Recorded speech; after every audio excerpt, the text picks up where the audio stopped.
The project's being funded by the National Lottery and will look to engage everyone in every household to give them practical advice to help with their finances.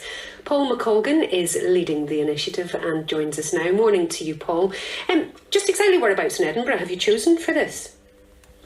Good morning. We've chosen an area in East Edinburgh that covers three small neighbourhoods that are called Bingham, Magdalen and the Hayes. And whereabouts, for people that don't know Edinburgh well enough, where exactly are they? So they're in East Edinburgh and they're quite close to Craigmillar, which would be an area that maybe people would be more familiar with. And what's it like there at the moment? Well, it's pretty bleak. I think we picked that area because it was quite high up in the index of deprivation. It's an area that has had decades of difficulty, and I think it's one of the. It's a big challenge to try and lift that particular neighbourhood out of poverty. And so you say it's suffered from decades of problems, but you want to try and turn it around in 5 years. How do you go about doing that? So our plan is basically it's to try and have a radically different approach to tackling poverty.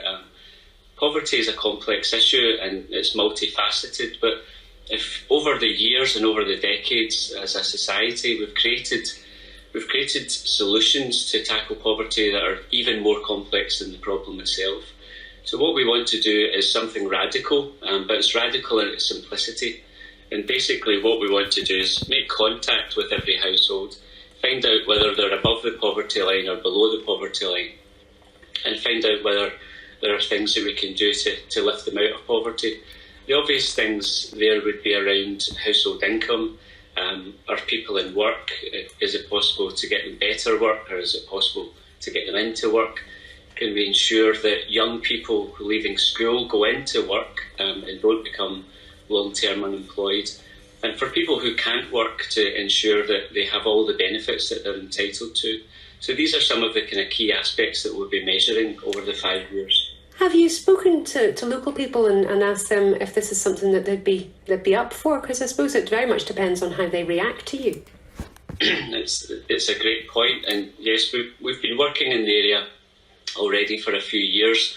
The project hasn't just appeared this year. We've been actually working on this idea for about 6 years now, but we've been over the last 2 or 3 years working very closely with the community to build a community forum where people can get together and make decisions on issues that affect the community and try and influence decisions that affect the community. So that's a really important part of the project, is to have the community at the heart of it. And I suppose for some people it will be about employment and their income, but for other people it might be the state of their housing or lack of facilities for children, or play areas, things like that. So will it look at the wider environment as well? Absolutely. Part of where this idea came from was we've been working in poorer neighbourhoods for 20 years.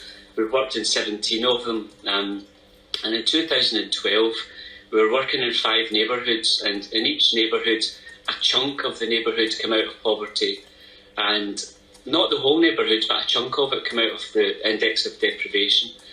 And we were curious about that, and we went back to look at, in 2016, had these data zones, as they're called, these chunks of the neighbourhood, had they stayed out of poverty? And in actual fact, they'd all slid back in. So that was an important learning for us, that just getting people into work is not enough. We have to look at the wider situation. We have to look at quality of life, the physical place that people live in, and also the extent to which people feel connected in the community and they feel that they've got some sort of influence over their life. And housing is a key issue in that as well. Paul, thank you very much indeed for talking to us this morning. It's a fascinating initiative. Paul McColgan there is leading this for the charity Community Renewal. Paul, I hope you'll come back and tell us about your results periodically throughout the 5-year period and afterwards. Thank you.